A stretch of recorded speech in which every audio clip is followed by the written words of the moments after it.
Episode 1971-1975. Bab 1971, tegas. Dalam perjalanan pulang, Zuan memeriksa isi dari Brilliant Glass Bed. Tetesan Naihe Oblivion Water berwarna kuning keruh itu masih mengambang dengan tenang di ruang itu. Sayangnya, tidak peduli bagaimana dia mengucapkannya, dia tetap tidak bisa mengendalikannya seperti yang dilakukan oleh War Priest. Namun, sekarang setelah dia menguasai Bao Pusutra, dia kurang bisa menebak apa yang sedang terjadi. Meskipun War Priest sudah meninggal, jejak yang ditinggalkannya pada tetesan Naihe Oblivion Water masih ada. Hanya dengan menghapus jejaknya dan menyempurnakan tetesan ini untuk dirinya sendiri, dia akan bisa menggunakan harta karun ini. Selain itu, Zuan juga telah mengambil spanduk pemanggil jiwa, tetapi setelah menerima balasan dari sedekah ungu emas, spanduk itu tampaknya rusak. Dia harus merawatnya dengan hati-hati untuk memulihkannya dan menggunakannya lagi. Meski sedikit berbahaya, senjata tidak pernah secara inheren jahat. Pada akhirnya, itu tergantung pada penggunanya. Akan tetapi, formasi perang cakram milik pendeta perang itu telah hancur total. Bagan senjata rune milik Zuan telah dilepaskan dengan kekuatan penuh, jadi tidak dapat dihindari. Adapun mayat pendeta perang, itu adalah perang Zuan yang marak sejak awal, jadi tidak ada yang berani mengatakan apapun tentangnya. Selain itu, saat ini, seluruh dunia sedang dalam krisis, jadi dia tentu saja tidak akan memiliki keterikatan yang konyol padanya, dia malah menyerahkannya langsung ke akademi. Dengan begitu, jika pengadilan dan elit akademis mempelajarinya bersama-sama, mereka dapat mengetahui lebih banyak rahasia dunia monster. Awalnya, dia khawatir apakah ruang Brilliant Glass Bed dapat menyimpan mayat War Priest atau tidak, tetapi Yan Xianggu mengeluarkan beberapa Wind Manipulation Talisman dan meletakkannya di sekitar War Priest. Kemudian, seluruh mayat tampak seolah-olah telah tersapu oleh embusan angin, siap untuk dikirim ke akademi begitu saja. Zuan menghela napas kagum pada kekuatan jimatnya sekali lagi. Jimat-jimat itu merupakan bagian dari bidang yang luas dan mendalam, seperti yang diharapkan. Meskipun mereka telah memperoleh banyak harta rampasan dari pertempuran melawan pendeta perang ini, ketika Zuan melihat semua murid akademis yang telah dikorbankan, dia tidak dapat merasa senang sama sekali. Rasanya seolah-olah beberapa saat yang lalu, orang-orang itu penuh dengan kehidupan, semua menyambutnya dengan hormat sebagai pembawa persembahan. Dia hanya pernah melihat situasi yang mirip di buku sebelumnya dan selalu merasa agak sulit untuk memahaminya. Baru sekarang dia benar-benar mengerti perasaan seperti apa itu. Dia yakin bahwa segera setelah itu, lebih banyak lagi murid akademis yang akan binasa. Lalu, siapa yang tahu apakah teman memudar sendiri akan menyusul. Ketika dia memikirkan hal-hal seperti itu, dia merasakan ketidakberdayaan yang mendalam. Monster-monster terkutuk ini, dia telah menikmati waktu yang indah bersama para wanitanya dan otoritas dunia di ujung jarinya, namun mereka harus datang dan menghancurkan segalanya. Sementara itu, Xiaoxi juga merasa sangat patah hati sepanjang perjalanan. Tidak peduli bagaimana ayahnya mencoba membuatnya merasa lebih baik, kepalanya tetap tertunduk sambil menangis pelan. Tak berdaya untuk melakukan apapun, Ji Dengtu hanya bisa mencari Zuan dan berkata, pergi dan katakan sesuatu padanya. Dia dipenuhi dengan rasa khawatir dan cemas yang terus-menerus selama beberapa hari terakhir ini dan tidak banyak beristirahat. Jika dia terus berada dalam suasana hati seperti ini, dia pasti akan jatuh sakit parah. Jika itu terkait dengan kesehatan putingnya yang berharga, dia tidak bisa lagi repot-repot untuk tetap waspada terhadap Zuan. Zuan percaya bahwa Ji Dengtu sebagai dewa tabib, jadi dia mendekati Ji Xiaoxi dan menepuk bahunya dengan lembut, sambil berkata, Xiaoxi, jangan terlalu sedih. Orang mati sudah pergi. Jika roh mereka melihat dari surga, saya yakin mereka tidak akan berharap malaikat kecil yang mereka lindungi juga patah hati. Aku bukan malaikat, gumam Ji Xiaoxi. Namun, air matanya tampaknya telah berhenti. Zuan tertawa dan berkata, kamu cantik dan baik hati. Biasanya, kamu fokus membantu yang sekarat dan menyembuhkan yang terluka, jadi di mata orang sakit, kamu adalah malaikat. Kalau tidak, mengapa mereka masih berencana menyelamatkan nyawa mereka dalam situasi seperti ini? Kepala Ji Xiaoxi menoleh. Bagaimana mungkin dia masih ingat untuk menangis? Dia sekarang dipenuhi rasa malu dan malu. Ji Dengtu memutar matanya sambil mendengarkan. Anak ini benar-benar pandai berbicara. Xiaoxi semurni kertas putih bersih. Bagaimana mungkin dia bisa melawannya? Ini tidak bagus. Aku benar-benar harus menjauhkan Xiaoxi darinya. Kakak Zhu, apakah benar-benar ada roh di surga? Ji Xiaoxi tiba-tiba bertanya. Zhu berteriak sesaat. Dia lalu segera menjawab, jika ini terjadi sebelumnya, saya benar-benar tidak yakin. Namun sekarang, kupikir mungkin ada. Air Naihe Oblivion yang digunakan pendeta perang itu tidak lain berasal dari mata air kuning yang legendaris. Mata airnya kuning, tanya Ji Xiaoxi sambil berkedip bingung. Ekspresinya sungguh menggemaskan. Menurut legenda, begitu seseorang meninggal, mereka akan pergi ke alam baka. Raja neraka kemudian akan menilai apakah mereka menjalani kehidupan yang baik dan penuh belas kasih. Mereka yang melakukannya akan bereinkarnasi ke dalam keluarga yang baik, sementara para pelaku kejahatan akan dilempar ke neraka dengan tingkatan yang berbeda-beda tergantung pada kejahatan mereka. Hanya setelah menderita siksaan dan hukuman yang tak terbatas, mereka diberi hak untuk bereinkarnasi sekali lagi. Sementara itu, sebelum bereinkarnasi, mereka perlu minum semangkuk sup nenek Meng, yang dapat membuat seseorang melupakan semua kenangan tentang kehidupan sebelumnya. Konon, sup nenek Meng berbahan dasar air kelupaan Naihe, dicampur dengan air mata dan segala macam bahan obat-obatan. Zuan menyadari berbagai legenda tentang dunia masa lalunya dan menjelaskannya kepadanya. Ji Xiaoxi benar-benar tenggelam dalam ceritanya, mulut kecilnya terbuka sedikit saat dia mendengarkan dengan penuh perhatian. Dua murid akademis lainnya mendengarkan dengan lebih khusyuk. Mereka menganggapnya sebagai kesempatan langka untuk menerima pelajaran dari sang pemberi presentasi itu sendiri. Iklan oleh Pub Future, bahkan Yan Xianggu dan Ji Dengtu pun tak mampu menahan diri untuk tidak mengganggu pendengaran mereka. Meskipun mereka telah melihat beberapa catatan yang berhubungan dengan air terlupakan Naihe, catatan-catatan itu hanyalah beberapa frasa yang terpisah-pisah dan tidak sedetail apa yang dikatakan Zuan. Mereka bertanya-tanya dari mana dia mempelajari hal-hal ini. Ketika melihat betapa seriusnya orang lain, Zuan merasa sedikit malu. Dia tidak bisa begitu saja memberitahu mereka bahwa ini sebenarnya adalah kisah legendaris dan mereka tidak bisa menganggapnya terlalu serius, bukan? Akan tetapi, setelah dipikirkan-pikir, karena air terlupakan Naihe pun telah muncul, mungkin saja legenda itu memang nyata. Rombongan itu terus berjalan bersama selama beberapa waktu ketika tiba-tiba, kaki kudanya turun memenuhi udara. Kemudian, segera diikuti oleh beberapa suara yang menyenangkan. Ketika kelompok Zuan mendongak untuk melihat apa yang terjadi, mereka melihat dua wanita muda sedang memacu kuda mereka ke arah ini. Meskipun wanita muda di belakang juga cantik, perhatian mereka tertuju pada wanita di depan. Kulitnya halus, dan fitur wajahnya sangat indah. Ada bintik merah di antara alisnya, dan rambutnya disisir dengan anggun dan anggun, dihiasi dengan segala macam ornamen yang megah dan rumit.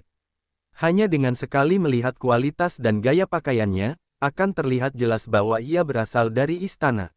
Setiap ekspresi yang dia tunjukkan sangat anggun dan memikat. Selain itu, dia memiliki semua jenis ornamen indah di pinggangnya. Suara-suara yang menyenangkan datang justru dari ornamen-ornamen yang bertabrakan saat dia sedang menunggang kuda. Murid akademis Chang Tian merasa dadanya seperti dipukul palu hanya dalam sekali pandang. Jantungnya mulai berdebar kencang. Ji Xiaoxi juga sangat cantik, tetapi dia lebih seperti adik perempuan tetangga yang menggemaskan. Dia sangat lembut, jadi kecantikannya tidak terlalu mematikan. Seseorang seperti dia yang juga berasal dari keluarga miskin dan sederhana memiliki tingkat ketahanan tertentu terhadap tipe seperti itu. Akan tetapi, temperamen wanita yang terhormat dan mulia di hadapannya, dan kecantikannya yang menawan, jauh lebih mematikan baginya dan bahkan lebih sulit untuk ditolak. Mei Rou sebetulnya merasa sedikit malu dengan kekurangannya. Wanita ini seperti angsa di awan, sementara dia seperti bebek buruk rupa yang paling biasa di tanah. Dia biasanya cukup populer di kalangannya, dengan beberapa orang memujinya karena kecantikannya. Meskipun dia mengagumi kecantikan Ji Xiaoxi sebelumnya, Xiaoxi masih terlalu muda, jadi dia secara refleks memperlakukannya seperti adik perempuan. Sulit baginya untuk merasakan persaingan. Baru sekarang setelah dia membandingkan dirinya dengan wanita di depannya, dia mengerti apa itu kecantikan sejati. Saya memberi hormat kepada Putri Mahkota, kata Yan Xiangmu sambil membungkuk sedikit. Salam, Tuan Yan. Bilinglong segera turun dari kudanya dan membalas salam itu. Dengan status Yan Xiangmu, dia tidak perlu melakukan itu, tetapi tidak mungkin dia tidak akan mengakui niat baiknya. Pembantunya Rongmo, yang terengah-engah saat mencoba mengikuti, juga segera turun dari kudanya. Ketika tatapannya beralih ke mayat pendeta perang yang besar di samping, ekspresinya tak dapat dielakkan. Apakah dia seorang putri mahkota? Tidak heran dia begitu cantik dan terhormat, semua anggota generasi muda agak linglung. Ji Dengtu tidak terlalu terpengaruh karena dia menyukai orang-orang yang sedikit lebih dewasa. Selain itu, akhir-akhir ini, ia menjadi lebih menyukai karakter-karakter fiksi dalam buku-bukunya. Mungkin karena bocah Zhu terlalu pandai menggambarkan, tetapi dia sering memimpikannya guru Bai. Putri Mahkota, Anda tampaknya terburu-buru. Apakah ada masalah yang mendesak? Yan Xiangmu bertanya dengan ekspresi khawatir. Gunung Tembaga Gong di depan mungkin masih agak berbahaya, jadi saya pikir sebaiknya Anda tidak melanjutkan perjalanan. Terima kasih, Master Yan, tetapi alasan saya terburu-buru adalah karena saya merasakan pertempuran mengerikan yang sedang terjadi. Itulah mengapa aku datang untuk melihat apa yang terjadi, kata Bilinglong sambil melirik Zuan. Baru ketika dia melihat bahwa Zuan tampaknya tidak terluka, dia menghela napas lega. Yan Xiangmu menunjuk mayat pendeta perang di sebelahnya dan berkata, monster ini menyerbu sebelumnya. Sang pembebas telah memadukan hebat melawannya, jadi saya yakin sebaiknya sang pembebas menjelaskan detailnya kepada Putri Mahkota sendiri. Bebas, kami akan pergi dulu dan menunggumu. Baiklah, kata Zuan. Dia tentu saja sangat senang. Bilinglong tidak bisa menahan senyumnya. Mengapa dia baru menyadari sekarang betapa hebatnya Guru Yan dalam memahami orang lain? Tak lama kemudian, Yan Xiangmu membawa yang lainnya pergi. Saat dia pergi, Ji Xiaoxi menatap Zuan dengan pandangan enggan. Mereka akhirnya bersatu kembali setelah sekian lama berpisah, jadi dia sebenarnya tidak ingin berpisah dari kakak laki-laki Zhu secepat itu. Namun, karena An memiliki urusan resmi untuk dibicarakan, jadi dia tidak bisa berbicara banyak. Pada saat yang sama, dia mendesah dalam-dalam. Putri Mahkota memang cantik. Ketika yang lain sudah jauh, Bilinglong mengerang dan langsung melompat ke pelukan Zuan, memeluknya erat. Bab 1972, Pertanyaan. Meskipun Bilinglong memiliki banyak hal yang ingin dia katakan padanya saat ini, dia tidak mengatakan apapun pada akhirnya. Bagaimanapun, urusan ini tidak hanya melibatkannya, tetapi juga melibatkan ayahnya, serta seluruh klan Bi. Itu terlalu penting, jadi dia tidak berani membocorkan semuanya sekarang. Dia khawatir itu akan mengakibatkan konsekuensi yang mengerikan dan tidak terduga. Sebaliknya, dia fokus melakukan yang terbaik untuk meminta maaf atas kesalahan ayahnya di masa lalu, untuk melakukan semua yang dia bisa untuk menebus kerugian yang disebabkan klan Bi terhadap Zhu. Dia akan melakukan apapun yang dia bisa untuk meredakan ketegangan dan memperbaiki hubungan kedua belah pihak. Ketika Zuan merasakan tubuhnya sedikit gemetar, dia mengira itu karena dia merasa takut dengan serangkaian monster itu. Dia menepuk punggungnya dengan lembut dan berkata, Linglong, jangan takut. Aku di sini. Bilinglong menyuarakan konfirmasinya dengan lembut. Dia bermaksud mengatakan sesuatu ketika Rongmo bergegas mendekat dan berkata, Nona, ada banyak tentara yang menuju ke sini. Kita harus bergegas dan pergi. Mereka adalah orang-orang Raja Guangling, yang datang untuk menutup Danau Shadow Moon, jelas Zuan. Zhao Yuan berasal dari generasi yang sama dengan Zhao Han, dan dia bertanggung jawab atas pasukan perang gerilya. Itulah sebabnya banyak pertahanan di sekitar ibu kota berada di bawah komandonya. Bilinglong mengangguk. Dia juga tidak ingin para prajurit melihat mereka bersama, jadi dia berkata sambil menatapnya dengan enggan, kalau begitu aku pergi dulu. Zuan berkata sambil tersenyum, ayo kita pergi bersama. Tapi mungkin akan ada rumor dan gosip yang beredar jika kita terlihat bersama, Bilinglong bergumam sambil mengerutkan kening. Meskipun dia tidak perlu takut dengan hal-hal ini dengan pelatihan dan status Zuan saat ini, rumor semacam itu bukanlah hal yang baik. Kalau begitu, kita tidak akan membiarkan mereka melihat kita bersama, kata Zuan sambil tertawa. Bilinglong berteriak kaget, lalu mengangkatnya dan melesat ke awan. Begitu mereka berada di udara, para prajurit di darat tentu saja tidak dapat melihat mereka lagi. Saat keduanya melesat ke langit dalam pelukan penuh gairah, Rongmo memperhatikan mereka pergi dengan leher terjulur. Dia tercengang, bergumam, "Bagaimana denganku? Aku belum naik kereta." Saat itu, dia agak kesal. Jika dia tahu keadaan akan seperti ini, dia tidak akan ikut dengan nona muda kali ini.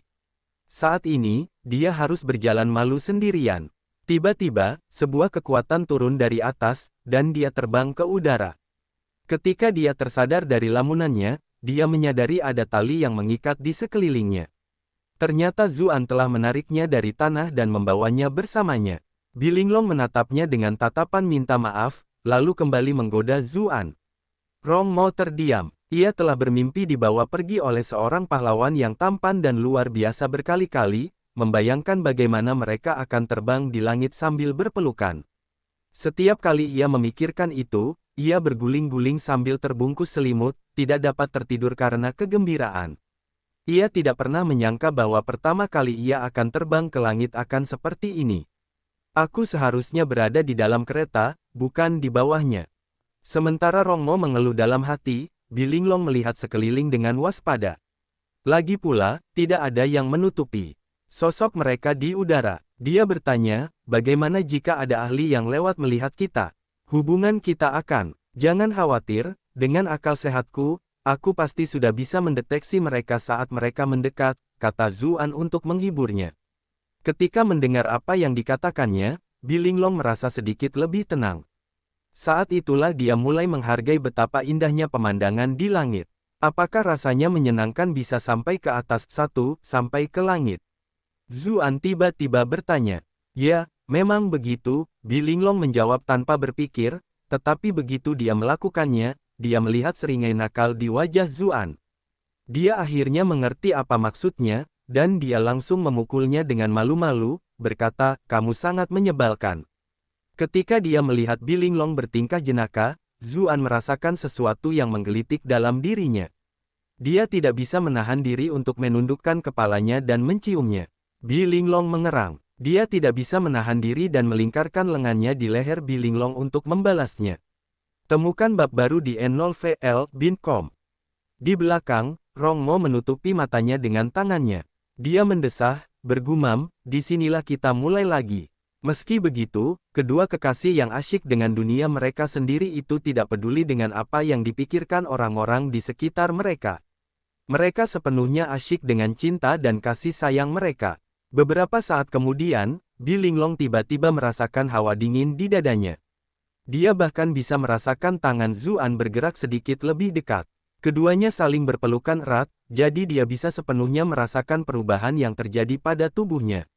Dia terkejut dan memohon, "Jangan di sini." Ketika mendengar permohonannya yang lemah, Zuan teringat bahwa dia biasanya cukup pendiam dan pemalu. Melakukannya sampai ke sini masih terlalu berat baginya, jadi dia tidak ingin memaksanya. Dia menjawab, "Baiklah." Dia mengucapkan beberapa patah kata lembut untuk menenangkannya, tetapi kemudian teringat pada Tusan Yu dari ras iblis. Dia harus mengakui bahwa ras rubah lebih ahli dalam bidang ini. Iklan oleh Pub Future. "Ah Zu, kau hebat sekali," kata Bilinglong sambil menggigit bibirnya. Sebenarnya ia sudah beberapa kali merasa ingin menyetujuinya, tetapi tempat ini terlalu dekat dengan ibu kota.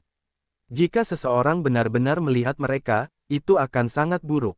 Lagi pula, Rongmo juga masih di sini, jadi ia benar-benar tidak sanggup melakukannya. Namun, ketika dia mengingat kembali bagaimana dia telah bertekad untuk bersikap baik padanya, namun malah menolaknya begitu cepat. Setelah ragu-ragu sejenak, dia mendekati Zuan dengan wajah memerah. Dia menggigit telinganya dan berkata pelan, "Di masa depan, saat Momo tidak ada di sini." Zuan terkejut. Dia tidak menyangka bahwa wanita itu benar-benar menyetujui permintaan konyol seperti itu. Sepertinya permintaan itu tidak sesuai dengan kepribadiannya. Meski begitu, dia tentu saja tidak akan menolak niat baiknya dan berkata, "Baiklah, mari kita lakukan malam ini." Saat dia menyatakan persetujuannya, suara Bilinglong sangat lembut. Kemerahan di wajahnya mencapai lehernya saat dia bergumam, "Tapi kita benar-benar tidak boleh terlihat oleh orang lain, atau aku tidak akan bisa terus hidup." "Jangan khawatir, aku akan mengurusnya," jawab Zuan. Sekarang setelah mereka memastikan rencana mereka, Zuan menjadi jauh lebih cepat. Dia menemukan tempat di luar gerbang kota untuk mendarat bersama kedua wanita itu, lalu mengawasi mereka kembali ke istana. Di luar masih siang bolong, dan begitu banyak orang datang dan pergi di sekitar ibu kota. Terbang langsung ke dalam sambil membawa mereka berdua tidaklah pantas. Saat mereka memasuki kota, Rong Mo tidak dapat menahan diri untuk tidak mengeluh, "Nona muda, aku merasa kamu menjadi jahat karena bermain-main dengannya." Bilinglong benar-benar malu. Dia segera mengejarnya ke seluruh ruangan sambil berteriak, "Momo, aku akan memotong lidahmu, apakah kamu percaya padaku atau tidak?" "Iya, aku salah, Nona." Sementara itu, Zuan kembali untuk bertemu kembali dengan Yan Xiangmu dan yang lainnya.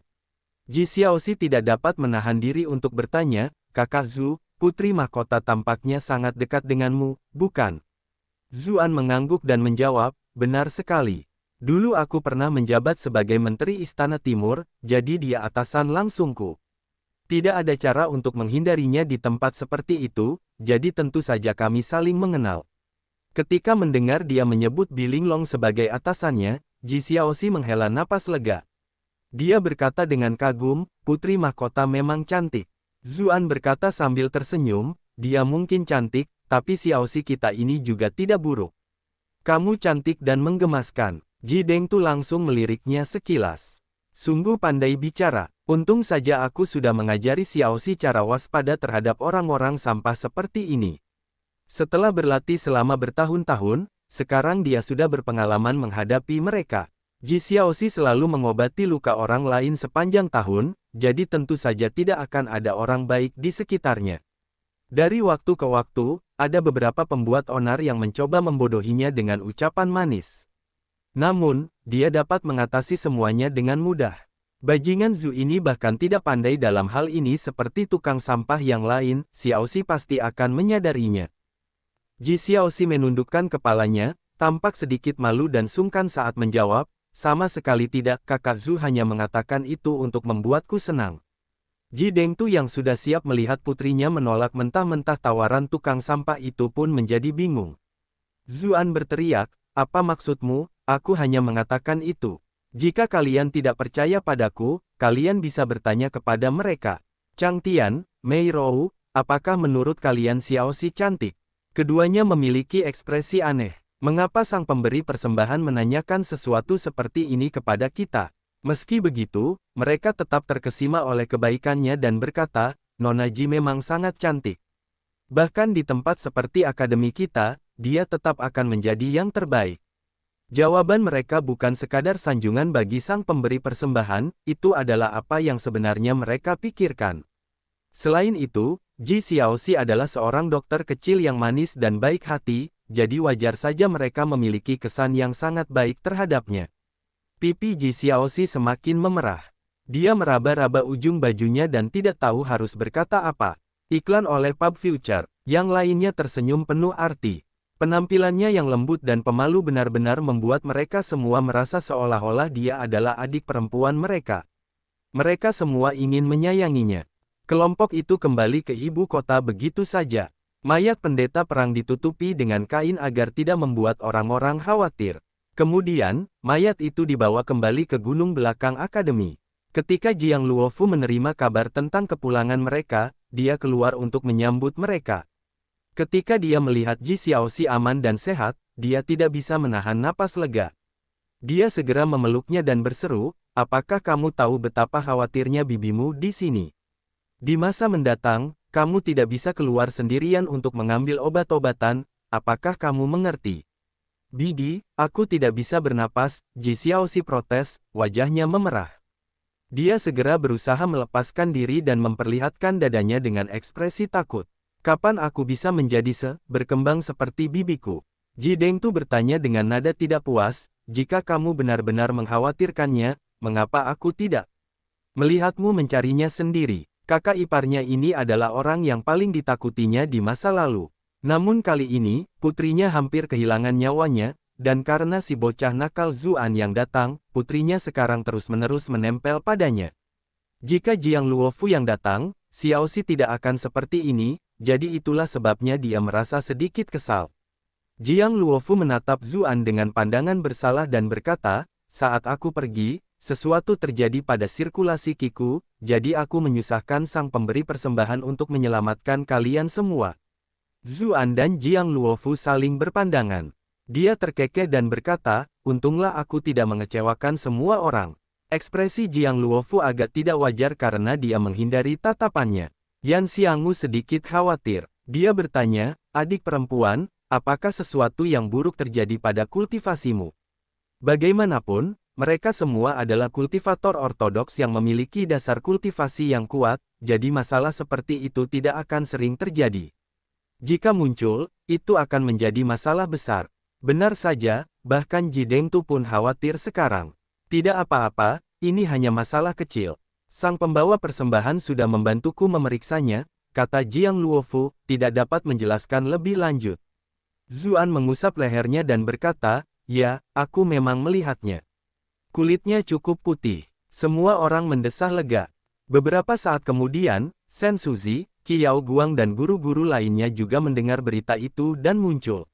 Mereka semua memandang dengan rasa ingin tahu ke sosok yang ditutupi yang menyerupai gunung kecil. Zuan menyingkirkan kain yang menutupi pendeta perang, yang memicu teriakan kaget. Dia berkata dengan serius, karena semua orang sudah ada di sini, sekarang saya akan menjelaskan situasinya. Dunia ini sudah mulai berubah. Kemudian, dia menjelaskan kejadian di Shadow Moon Lake kepada orang lain. Bahkan Qiao Guang, yang tadinya duduk di dahan pohon dan menggoyang-goyangkan kakinya dengan gembira, menjadi serius. Dia berhenti memeriksa dan bermain utama seperti biasanya. Saat ini, tanggung jawab berat untuk menyelamatkan dunia kini akan menimpa semua orang di sini. Mengenai apa yang akan kita lakukan, Tuan Yan akan membuat pengaturan yang cermat dengan semua orang ketika saatnya tiba, kata Zuan. Kami tidak akan mengabaikan tugas menyelamatkan dunia. Haha, ini membuat segalanya jauh lebih menarik. Betapa membosankannya jika kita terus-menerus membaca buku di pegunungan belakang selamanya. Aku benar-benar ingin bertarung dengan monster-monster itu. Ketika dia melihat bagaimana orang-orang itu tidak takut dan malah dipenuhi semangat juang, Zuan menghela napas lega. Almarhum pemberi persembahan itu membesarkan kelompok murid yang luar biasa. Kelompok itu kemudian mulai membahas tindakan pencegahan konkret. Ji Dengtu membawa Xiao Xi, Mei Rou, dan yang lainnya pergi untuk berobat dan beristirahat. Zuan kembali ke kamarnya. Setelah menutup pintu dan jendela, dia memanggil Mili dan bertanya, apa yang tidak akan kau katakan padaku? 1. Versi mentah menggunakan plesetan dari kata klimaks. Mili tadinya berencana untuk berpura-pura mati dan tidak mengatakan apa-apa, tetapi pada akhirnya, dia tidak dapat menahan ancaman Zuan yang akan menusukkan pedang Tai ke tumpukan kotoran dan keluar. Ini juga pedangmu, entah baik atau buruk, tahu.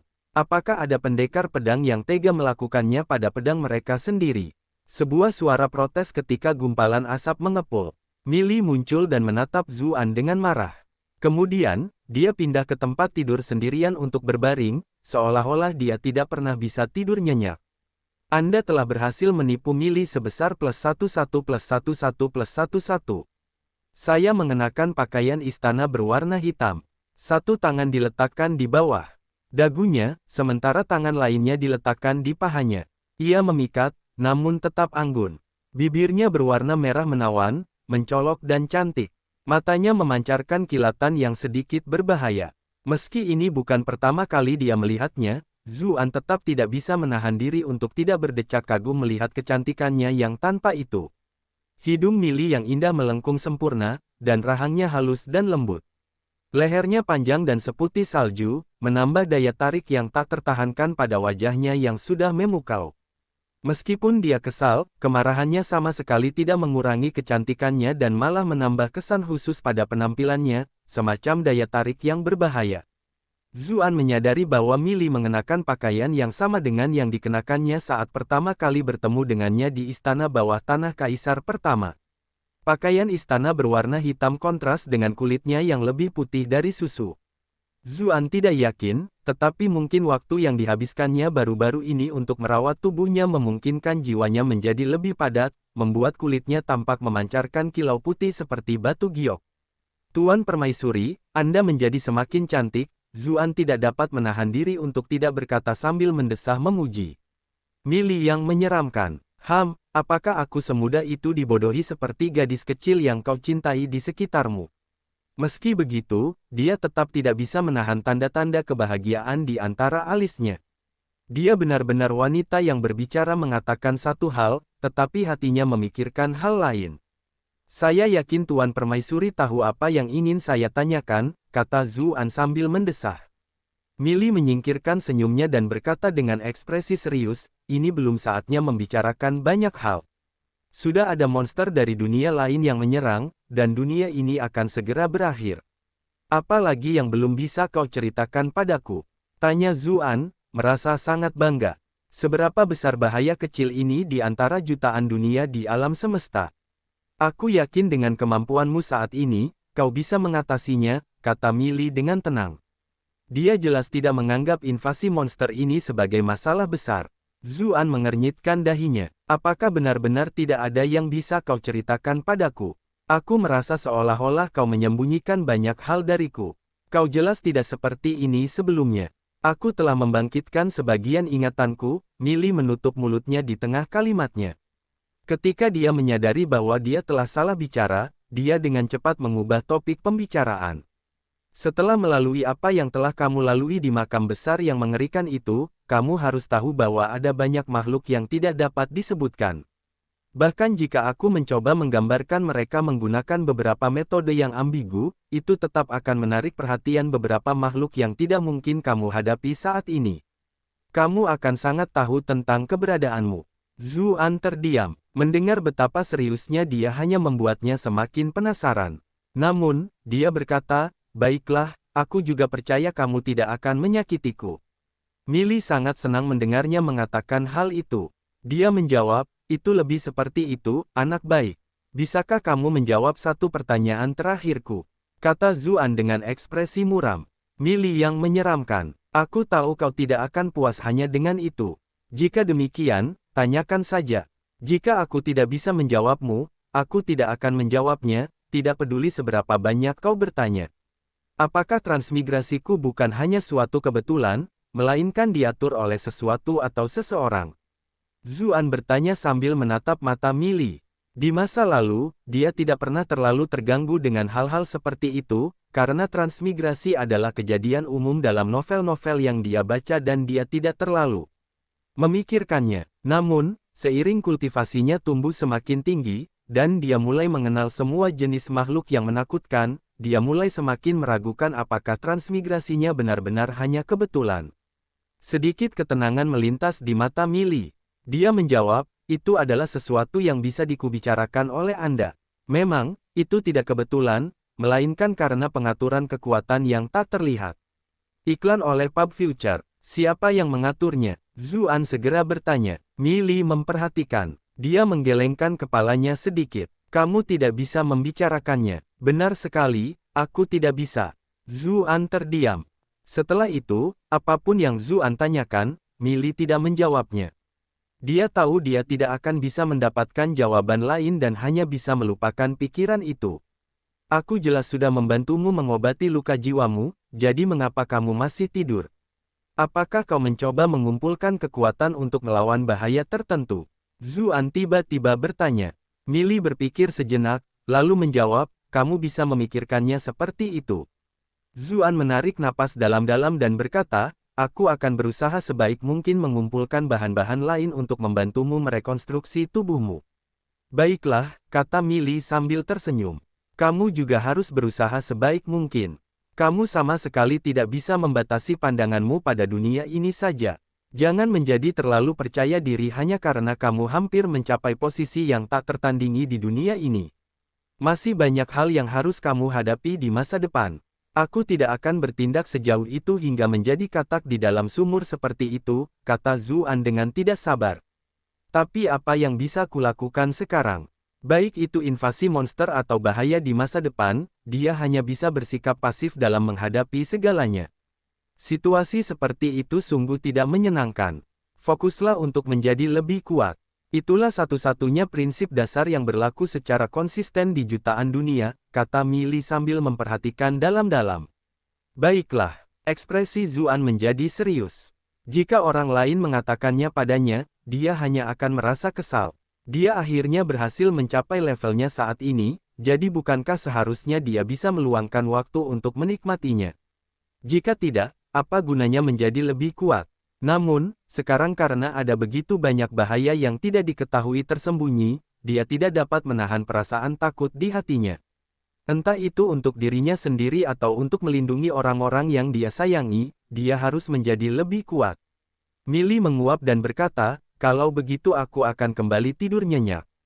Tolong jangan panggil aku tanpa alasan yang jelas di masa depan. Sosok malasnya segera menghilang. Tepat saat itu, tiba-tiba terdengar ketukan di pintu Zuan. Sebuah suara memanggil, "Kakak Zu, apakah kamu ada di dalam?" Zuan dapat mengenali suara si Daoyun. Dengan lambaian tangannya, pintu terbuka dengan sendirinya sambil berkata, "Masuklah, adik perempuan Linger." Sosok yang lembut dan anggun segera masuk sambil berkata, "Kakak Zu, ku dengar kau sedang bertempur di Gunung Gong Tembaga. Apa kau terluka?" "Tidak, bukankah aku masih baik-baik saja di sini?" jawab Zuan sambil mengulurkan tangannya sambil tersenyum untuk menunjukkan bahwa dia baik-baik saja. Xie Daoyun menghela napas lega, berkata, "Itu masuk akal. Dengan melatih kakak Zu, bagaimana mungkin kau bisa terluka dengan mudah?" Namun, alis yang indah itu cepat berkerut.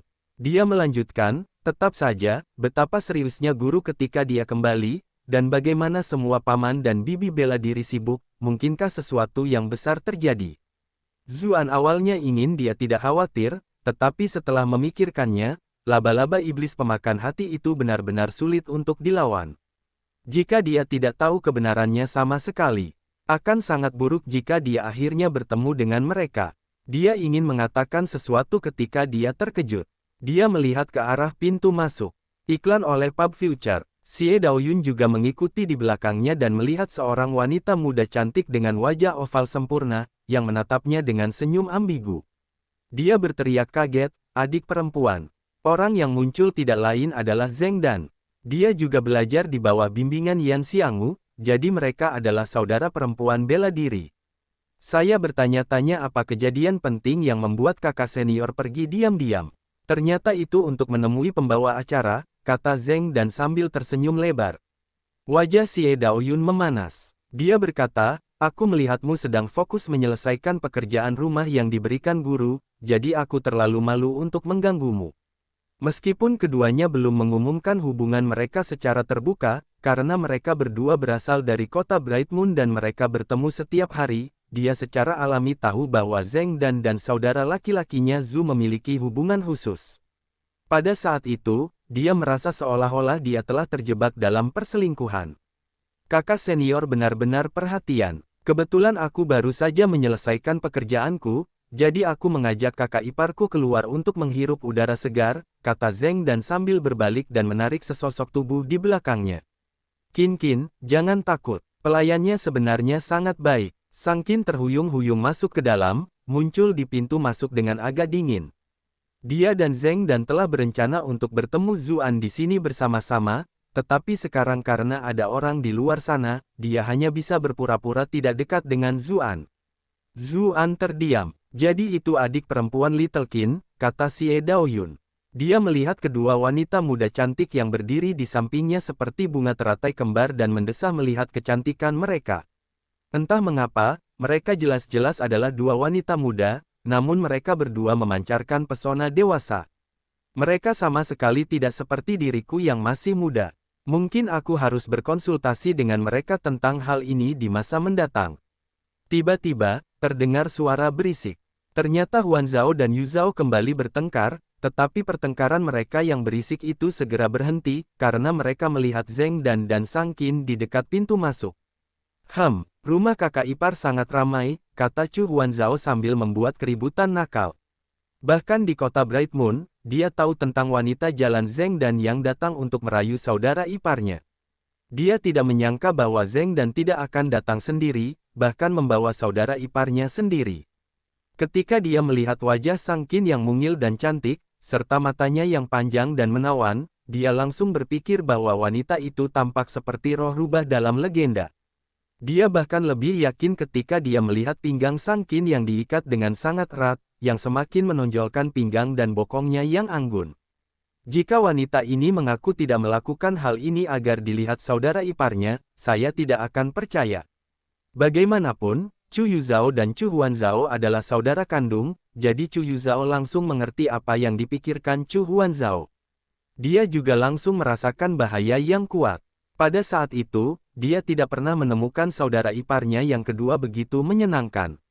Ketika Sang Qin merasakan belas kasihan mereka, dia merasa sangat malu.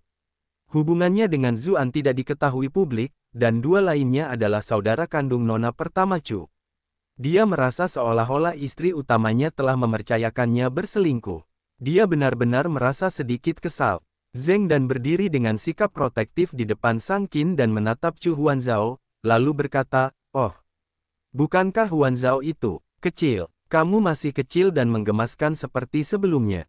Chu Huanzhao terdiam. Serangan mematikan. Wanita ini mengerikan. Dia jelas memujiku di permukaan, tetapi kenyataannya dia menghinaku. Apakah kamu benar-benar berpikir kamu hebat hanya karena kamu besar? Baiklah, menjadi besar itu luar biasa. Aku ingin menangis karena iri. Ketika melihat betapa putusnya adik iparnya yang kedua, Chu Yuzhao langsung merasa marah terhadap musuh bersama. Dia berkata dengan nada mengejek, "Ku dengar klan Zeng di kota Bright Moon sudah lama berkecimpung dalam bisnis. Rumor mengatakan bahwa Anda mengembangkan kekayaan keluarga Anda dari memelihara sapi perah. Kapan klan kita akan memelihara sapi perah?" Zeng dan menjawab dengan terkejut, tetapi dia menyadari bagaimana wanita lain itu memperhatikan dan langsung mengerti. Dia langsung merasa malu dan marah. Sang Qin juga tersadar dari lamunannya. Dia diserang secara misterius entah dari mana, dan sekarang, reputasi Zeng dan juga ternoda, jadi dia juga menjadi sedikit kesal. Dia berkata, karena klan Chu memiliki reputasi sastra, jadi mereka harus mementingkan etika. Beberapa tahun yang lalu, klan Chu takut terlibat dengan saudara laki-laki Zhu dan tampaknya telah menceraikannya dari klan. Mengapa kalian berdua masih dengan antusias memanggil saudara ipar dan berlari ke kamarnya sepanjang waktu? Jika berita itu tersebar, bukankah itu akan menjadi skandal besar? Kau, wajah Chu Huanzhao dan Chu Yuzhao memerah. Bukankah kau juga sama? Xie Daoyun dan Murong Qinghe menyaksikan ini dengan ekspresi terkejut. Mengapa bubuk mesiu tiba-tiba menjadi begitu ganas? Zuan juga merasakan sakit kepala yang luar biasa. Dia langsung batuk dan berkata, berhentilah berkelahi, semuanya, dan masuklah. Aku punya sesuatu yang penting untuk diceritakan kepada kalian semua. Ketika mereka melihat betapa seriusnya Zuan dan bagaimana dia tampak sedikit marah, saudara perempuan Chu menjulurkan lidah mereka, tetapi tidak berani menimbulkan masalah yang lebih lanjut. Sang Qin dan Zeng dan juga tidak ingin terlihat seperti tikus di depan Zuan, jadi mereka secara alami juga menyerah. Xie Daoyun lah yang sedikit linglung. Dia begitu fokus pada kakak laki-lakinya Zhu sehingga dia lupa bahwa dia memiliki begitu banyak kekasih di sekitarnya. Terakhir kali di ruang bawah tanah, dia bersama Chu Chuyan, Pei Mianman, dan Qiu Honglei, dan sekarang ada lebih banyak lagi. Dia benar-benar merasakan tekanan. Zuan menutup pintu, lalu perlahan menjelaskan semua yang terjadi di Shadow Moon Lake kepada mereka semua. Sambil mendengarkan, para wanita muda sangat khawatir. Bagaimana mereka masih bisa fokus untuk mengejek mereka? Laba-laba iblis pemakan hati dapat menjadi parasit bagi tubuh ibu, jadi kalian semua harus benar-benar berhati-hati dan tidak terinfeksi dengan sembarangan, kata Zuan dengan serius. Selain itu, kita tidak bisa pergi sendiri seperti sebelumnya, karena kita tidak tahu apakah kita akan bernasib buruk dan akhirnya bertemu dengan salah satu celah spasial monster itu. Yang lain masih percaya, tetapi Chu Huanzhao masih yang paling berpikiran sederhana di antara mereka semua. Dia berharap, itu berarti kita tidak bisa pergi kemanapun, jadi hidup akan sangat membosankan. Sang Qin berkata dengan tidak sabar, saat ini, kita sedang menghadapi krisis yang dapat mengakibatkan kehancuran seluruh dunia, namun kamu masih berpikir untuk bermain. Chu Huanzhao sangat marah, tetapi dia tidak tahu bagaimana cara membantahnya. Chu Yuzhao tidak tahan melihat ini terus berlanjut dan berbicara untuknya, berkata, apa yang dia katakan adalah kebenaran. Ada banyak orang yang melatihnya bahkan tidak setinggi saudara perempuannya, jadi tidak mungkin mereka berpikir. Dalam jangka panjang, Zheng Dan mengerutkan kening. Dia merasa harus mengatakan sesuatu juga. Ketika melihat kedua belah pihak akan mulai berdebat lagi, Zuan mulai merasa pusing lagi. Tiba-tiba dia berkata, cukup. Reaksi orang biasa memang masalah, tetapi kita punya hal yang lebih penting untuk ditangani sekarang. Kita hanya dapat menemukan celah spasial itu terlebih dahulu dan melenyapkan monster yang telah menyeberang. Mengenai hal lainnya, kita akan menangani masalah itu saat muncul. Baiklah, simpan saja apa yang telah kalian pelajari hari ini untuk diri kalian sendiri. Kita harus merahasiakannya dan tidak boleh membicarakannya dengan sengaja. Jika tidak, itu akan menyebabkan kepanikan massal. Zuan tahu bahwa peringatan itu tidak begitu berguna. Lagi pula, bahkan dia sendiri telah kembali untuk memberitahu orang-orang yang dekat dengannya, jadi mereka pasti akan menanyakan keluarga mereka sendiri juga. Mereka yang pernah berada di Shadow Moon Lake juga akan menjadi anggota klan mereka, jadi mustahil untuk merahasiakannya masalah ini. Meski begitu, tidak berbahaya jika berita itu disiarkan dalam skala kecil. Lagi pula, berita itu hanya ada di kalangan atas ibu kota. Mungkin butuh waktu sebelum orang-orang di luar kota mendengarnya. Itu akan menjadi masa penyangga yang baik di mana mereka bisa perlahan-lahan mengimunisasi massa. Akan jauh lebih baik daripada langsung menyebarkan berita apokaliptik kepada mereka, yang akan terlalu mengejutkan untuk ditangani. Para wanita muda itu setuju. Kemudian, Zuan memberitahu mereka untuk bekerja keras dalam berlatih. Hanya dengan meningkatkan kekuatan mereka, mereka akan memiliki peluang lebih besar untuk bertahan hidup dalam situasi tak terduga di masa depan. Saat ini, bahkan Chu Huanzhao yang paling tidak bisa diandalkan pun menganggukkan kepalanya dengan serius. Tentu saja, di masa lalu, dia akan kehilangan minat begitu mendengar tentang meditasinya. Setelah dikenal sebagai orang bodoh yang tenggelam selama bertahun-tahun, dia benar-benar tidak ingin terus-menerus menderita. Namun kali ini, saudara iparnya telah bekerja keras untuk memperluas meridiannya. Bersama pil pembersih sumsum tulang, dia langsung merasa bahwa dia bisa melakukannya lagi. Terutama ketika dia menemukan bahwa saat dia beradaptasi, banyak hal yang tidak dia pahami sebelumnya kini menjadi masuk akal tanpa seorang guru. Lebih jauh lagi, dia telah mengalami peningkatan besar dalam kecepatan kultivasinya, hanya dalam 1 jam saja sudah membuat perbedaan yang signifikan dalam pertumbuhannya. Sebelumnya, tidak akan ada perubahan apapun di dalamnya, bahkan setelah dihapus selama sebulan penuh. Dengan sifatnya yang tenang, bagaimana dia bisa memiliki kesabaran untuk melupakan saat itu? Namun sekarang, semuanya berbeda, dan itu semua karena bantuan saudara iparnya. Kakak ipar membantu saya meningkatkan aliran saya, dia sungguh hebat. Kemudian, para wanita muda itu pergi dengan enggan. Zheng dan Sang Qin sebelumnya hanya ingin bertukar kata-kata kasar, tetapi tidak mungkin mereka bisa menelan rasa malu dan melakukannya di depan orang lain. Mereka hanya bisa pergi saat ini untuk menemani Sisi. Yang lainnya saling menatap seolah-olah mereka juga sedang waspada terhadap pencuri. Hanya pola pikir Murong Qinghe yang sedikit lebih murni. Hanya ketika mereka yakin bahwa yang lainnya telah pergi, mereka menghela napas lega satu demi satu. Meskipun mereka tidak bisa tinggal di belakang, para Vixen lainnya juga tidak bisa. Itu adalah kesimpulan yang dapat mereka terima. Pada akhirnya, Zuan meninggalkannya sendirian. Ini benar-benar contoh lain dari 3 biksu yang tidak punya air untuk diminum, keadaan mungkin akan menjadi sangat sulit jika ini terus berlanjut. Kesalahan terbesarku mungkin adalah membiarkan mereka hidup bersama. Saya benar-benar harus belajar dari pelajaran masa depan ini. Iklan oleh Pub Future. Dia meninggalkan rumahnya dan berjalan menuju Danau Teratai, berencana untuk menghabiskan waktu tenggelam di sana. Setelah menyerap pelatihan pendeta perang, dia hanya merasa sedikit tidak nyaman.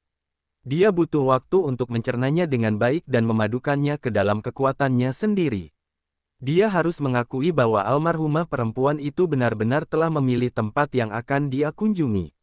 Berkultivasi di sini menghasilkan hasil 2 kali lipat dengan setengah usaha. Sayangnya, tempat yang dulunya damai sekarang penuh dengan wanita muda, yang merupakan ancaman serius.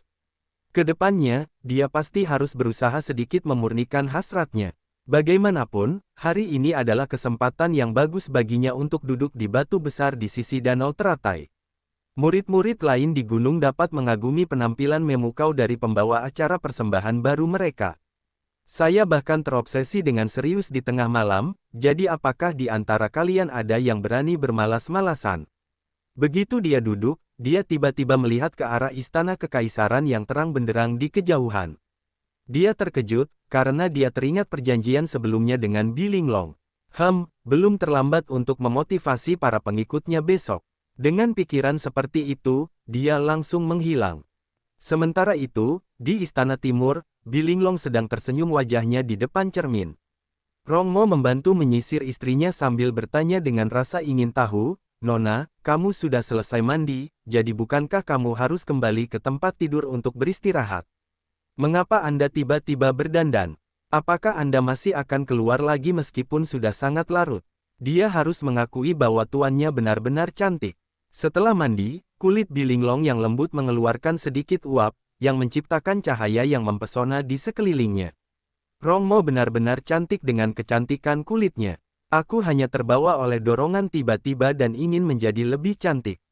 Apakah ada yang salah dengan itu? Bi Linglong mengerutkan kening dan misterius. Baiklah, tentu saja, kata Rongmo sambil tersenyum. Tapi kurasa kau mungkin akan bertemu Bupati, kan? Wah, Momo, kamu makin berani ya. Berani-beraninya kamu menggodaku sekarang, kata Bi Linglong sambil meletakkan tangannya di pinggangnya seolah-olah ingin menunjukkan bahwa dia sedikit marah. Hehe, tebakanku benar, kan? Jawab Rongmo. Dia tumbuh bersama Linglong dan tahu bahwa Linglong tidak benar-benar marah. Kau ingin mati, lihat aku merobek mulutmu itu. Ah, maafkan aku, Nona. Keduanya mulai saling kejar-kejaran di sekitar ruangan lagi. Untuk pelayan di luar semuanya memasang ekspresi iri saat mendengar teriakan-teriakan dan tertawa di dalam.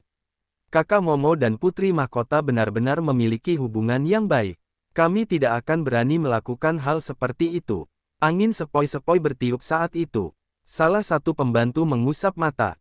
Pembantu di sebelahnya menatapnya dengan bingung. Ada apa? Discover cerita baru di novel.com. Saya pikir saya melihat seseorang, tetapi saya juga merasa seolah-olah tidak melihat seseorang.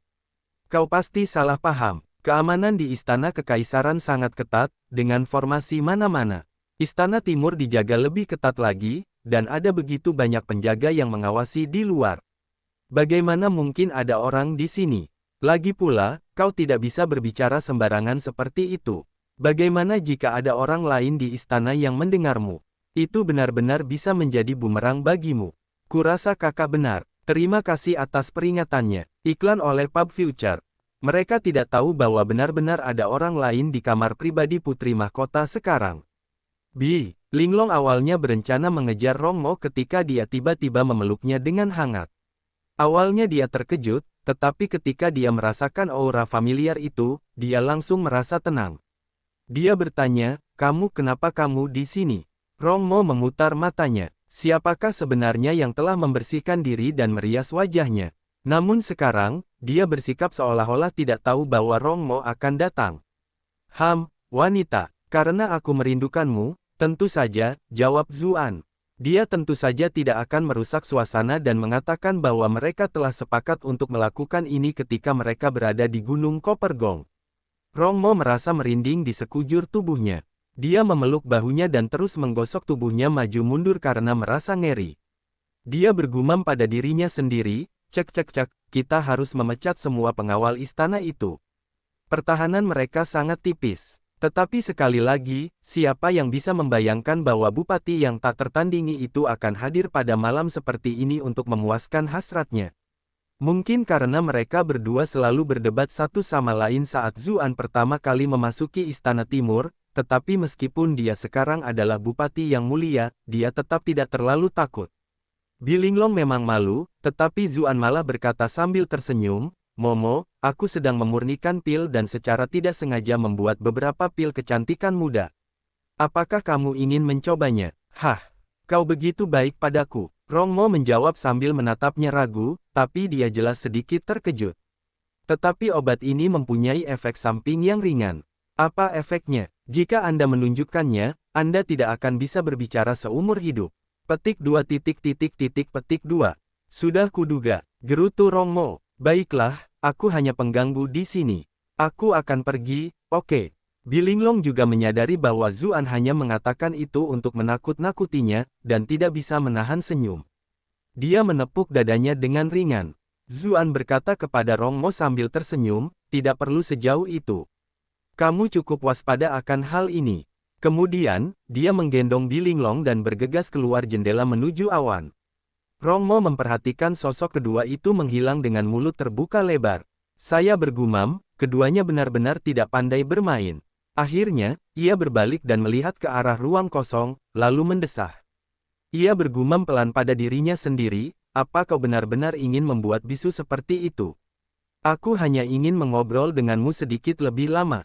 Sementara itu, seluruh tubuh Bilinglong gemetar karena gugup. Dia memeluk kekasihnya erat-erat dan bertanya, kenapa kita terbang ke sini? Dia hanya berencana untuk menghiburnya dengan baik di istana. Sekarang setelah dia memiliki Rongmo untuk membantunya, istana telah menjadi tempat teraman untuk hal semacam ini.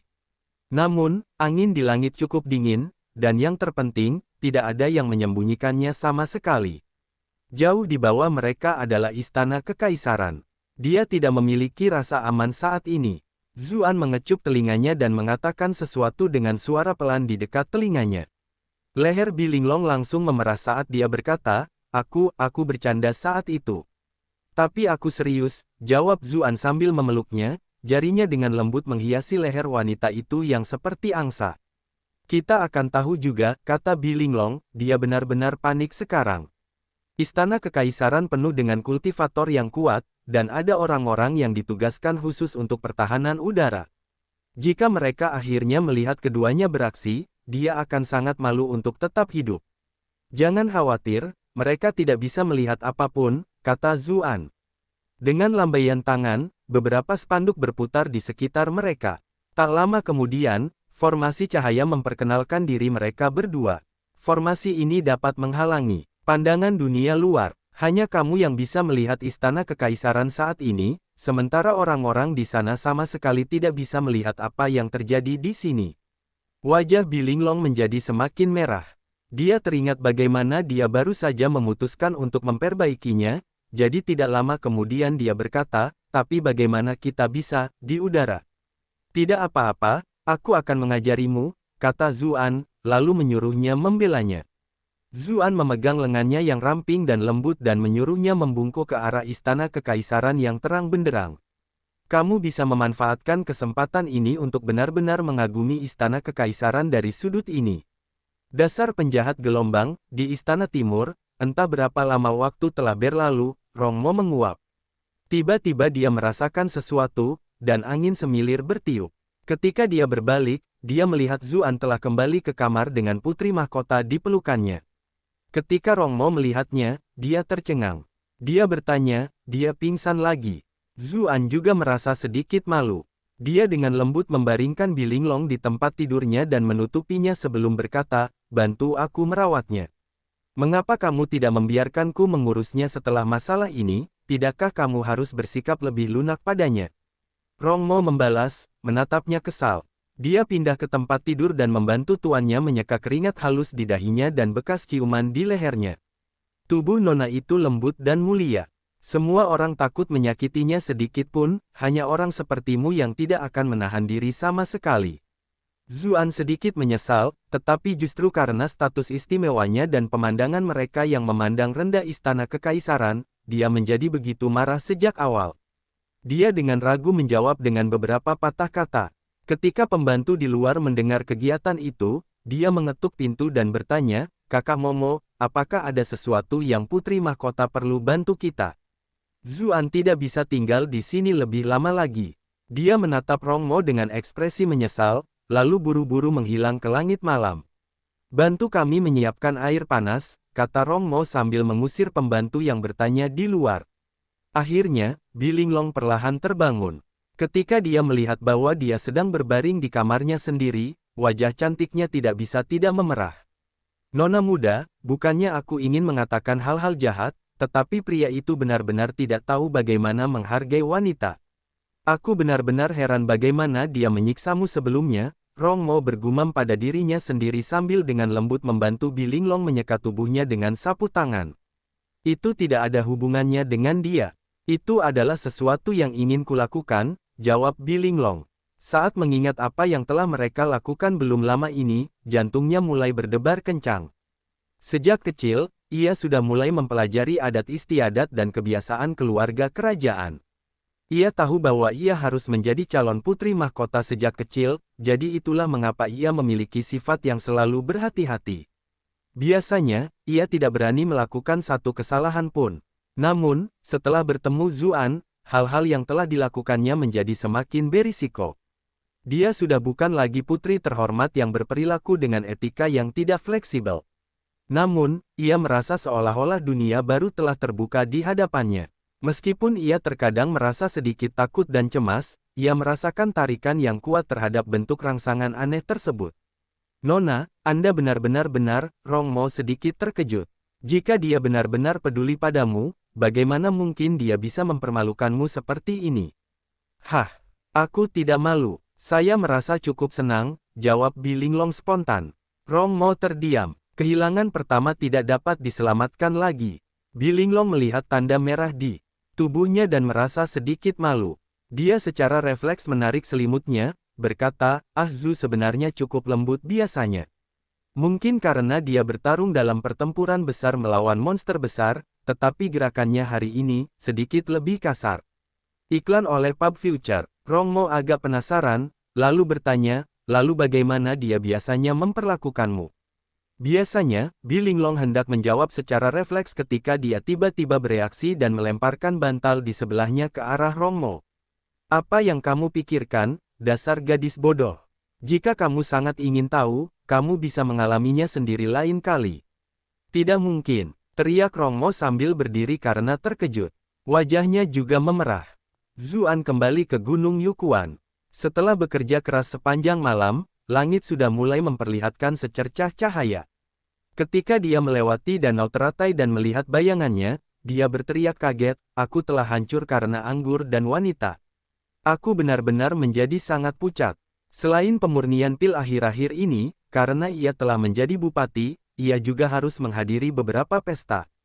Acara minum-minum besar telah terjadi terus-menerus, jadi ia tentu saja telah minum dalam porsi yang cukup. Selain itu, setelah bertempur dalam pertempuran malam, selama berhari-hari, ia hampir tidak punya waktu untuk beristirahat, itulah mengapa ia berakhir dalam kondisi yang sangat buruk saat ini. Mulai hari ini, aku berhenti minum. Zuan memutuskan untuk duduk di dekat batu besar di samping kolam ikan untuk mengalirkan energinya. Kali ini, saat matahari dan bulan bertukar tempat, adalah saat energi dunia paling melimpah, jadi pelatihan sekarang sangat efisien. Para murid elit di kaki gunung juga sudah bangun. Mereka hendak memulai latihan pagi mereka. Ketika mereka mengangkat kepala, mereka melihat sang pembawa persembahan sedang bermeditasi di atas batu besar dengan kabut tipis di sekelilingnya. Saat matahari pagi memancarkan sinar pertamanya ke tubuhnya, itu membuatnya tampak seperti makhluk abadi dari surga.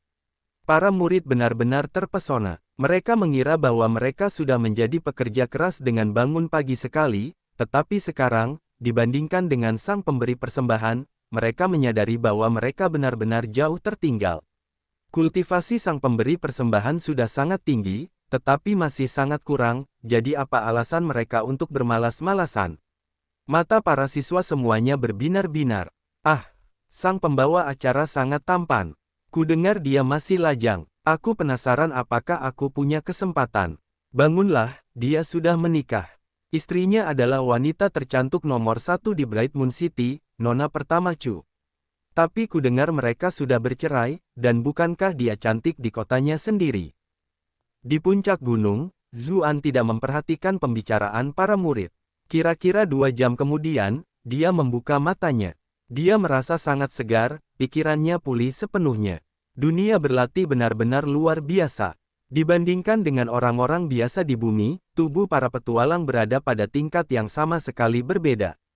Namun, ia segera merasakan sesuatu yang aneh. Energi di dalam tubuhnya tidak begitu tenang, mungkin karena ia telah menyerap pelatihan pendeta perang. Budidayanya begitu hebat sehingga tidak mungkin baginya untuk melautkannya sepenuhnya dalam waktu singkat. Ketika kembali ke kamarnya, Zuan mengeluarkan batu bata emas yang pernah digunakannya dalam pertempuran melawan pendeta perang. Selama pertarungan, dia melemparkannya ke air terlupakan Naihe, yang menyebabkan semua khasiat sihirnya terhapus. Batu bata itu kini kusam dan tidak bercahaya, bahkan lebih rendah dari emas biasa. Meski begitu, pada akhirnya batu bata itu tetaplah senjata kelas surga. Kehilangannya begitu saja akan sangat berlebihan. Iklan oleh Pub Future, ia segera memanggil sistem penempaan. Di masa lalu, ia telah mengembangkan sistem baru ini bersama dengan bagan senjata rune. Sistem ini tidak hanya dapat menemukan semua jenis senjata, tetapi juga dapat memperbaiki senjata yang rusak. Sebuah platform yang mirip dengan bengkel pandai besi muncul di ruangan itu. Setiap kali ia melihat kemampuan sistem papan ketik, Zuan selalu merasa kagum. Dia benar-benar bertanya-tanya di mana sesuatu yang begitu besar biasanya tersembunyi. Dia meletakkan batu bata kusam itu tepat di tengah meja yang dipenuhi berbagai macam rune. Tak lama kemudian, sistem itu bereaksi. Batu bata emas yang rusak terdeteksi. Material yang dibutuhkan untuk perbaikan meliputi kaca api melonjak, sejumlah kristal bermutu tinggi. Ketika melihat materi yang tercantum, Zuan tercengang. Dia kebetulan memiliki kaca api melonjak. Dia pernah memenangkannya dari usahanya di wilayah ras iblis di masa lalu. Sungguh kebetulan, namun, setelah dipikirkan-pikir, dengan otoritasnya saat ini di sisi manusia dan wilayah ras Vien, tidak aneh baginya untuk memiliki material langka. Bahkan Zhao Han sendiri mungkin tidak memiliki banyak saluran untuk memperoleh sumber daya seperti yang dimilikinya sekarang.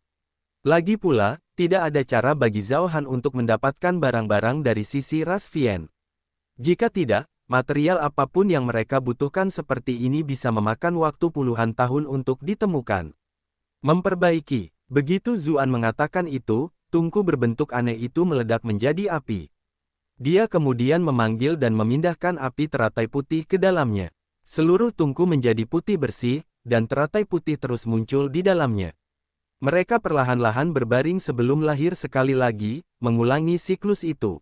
Api dari sistem penempaan saja sudah cukup untuk melebur semua jenis senjata, tetapi jika ia menambahkan api khusus, itu akan membantu dan mempercepat proses perbaikan atau penempaan. Kadang-kadang, itu bahkan dapat memberi senjata beberapa sifat tambahan. Zuan meletakkan batu bata emas, kaca api melonjak, dan biji kristal bermutu surga ke dalam tungku. Pada saat yang sama, ia menggunakan kinya untuk memacu bel ke samping. Segera setelah itu, sistem tempa mulai bergerak.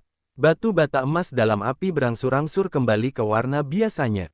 Untuk langkah terakhir, ia mengambil palu ke samping. Ia mulai mentransfer kekuatan jiwanya untuk memukul batu bata emas berulang kali, sehingga terbentuklah hubungan jiwa antara dirinya dan senjata ajaib tersebut, yang memungkinkannya untuk menggunakannya seperti perpanjangan tubuhnya. Setelah berjam-jam bekerja, batu bata emas tiba-tiba meletus dengan cahaya keemasan yang cemerlang. Kemudian, batu bata itu terbang keluar dari tungku dan terus bergoyang maju mundur, seolah-olah sedang bersorak ke arah Zuan.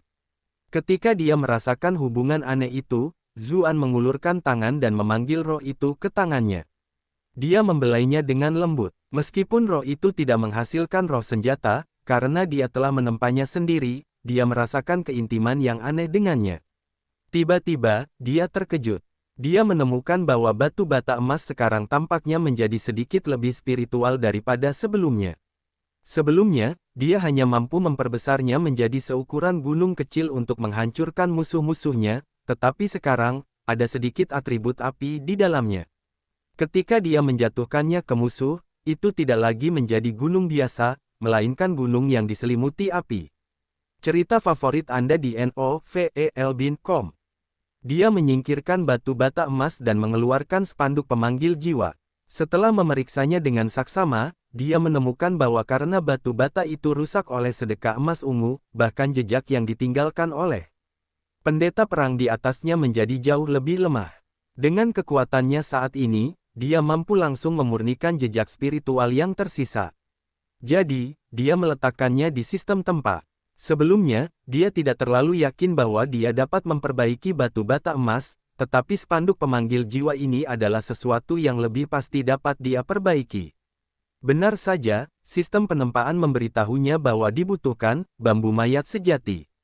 Itu juga sesuatu yang pernah diperolehnya dari wilayah ras iblis di masa lalu, dan dia pernah mendengar bahwa itu adalah bahan utama untuk membuat benda-benda seperti spanduk pemanggilan jiwa. Tentu saja, itu bisa digunakan di sini. Dia segera melemparkan berbagai material ke dalam tungku. Kali ini, dia tidak berani menambahkan White Lotus Flame, karena kebetulan saja itu adalah kebalikan dari sesuatu yang berbahaya seperti Soul Summoning Banner. Akan buruk jika dia tidak sengaja menghancurkannya. Dia terus memperbaikinya dengan hati-hati seperti sebelumnya. Dia jauh lebih lambat dari sebelumnya, tetapi setelah berjam-jam, dia akhirnya memperbaiki spanduk pemanggil jiwa. Dia mengeluarkannya dari meja tempat. Seluruh ruangan ini segera dipenuhi dengan perasaan yang menakutkan dan menyeramkan. Seolah-olah tengkorak transparan berlarian di sekitar ruangan. Saat itu, formasi di sekitar ruangan mulai bersinar samar. Zuan segera menyimpan benda itu. Almarhum pemberi persembahan sebelumnya tinggal di sini, jadi tempat ini penuh dengan energi yang sesungguhnya. Lebih jauh lagi, jika berbagai formasi pertahanan diaktifkan, itu akan menjadi buruk terlepas dari sisi mana yang rusak. Sekarang dia tahu bahwa benda ini sebenarnya bukan disebut spanduk pemanggil jiwa, melainkan spanduk jiwa yang jatuh. Selama benda itu diayunkan di depan musuh, jika mereka tidak memiliki keterampilan melindungi jiwa, jiwa mereka akan segera meninggalkan tubuh mereka. Jika benda itu diguncang beberapa kali lagi, jiwa mereka bahkan bisa hancur total. Bahkan jika seseorang memiliki tingkat pertahanan jiwa tertentu, mereka masih harus berhadapan dengan kekuatan Valen Soul Banner dan melihat apakah mereka cukup kuat. Bahkan jika mereka berhasil mempertahankan jiwa mereka, mereka tetap akan terinfeksi. Tubuh mereka untuk sementara akan sedikit lamban, dan bahkan perbedaan itu seringkali bisa berakibat fatal. Zuan tidak dapat menahan diri untuk tidak bersiap melihat kemampuan ini. Untungnya, dia memiliki Valet Gold Alms untuk melindunginya, jika tidak, jika benda ini efektif terhadapnya, dia tidak yakin apakah dia akan memiliki kesempatan untuk menggunakan kemampuan Hundred Warble-nya. Valen Soul Banner saat ini merupakan senjata kelas abadi, tetapi dia merasa bahwa senjata itu mungkin bisa menjadi lebih kuat dari itu. Bahkan tampaknya itu adalah pecahan senjata tertentu yang rusak. Jika pecahannya sudah begitu kuat, apalagi senjata aslinya.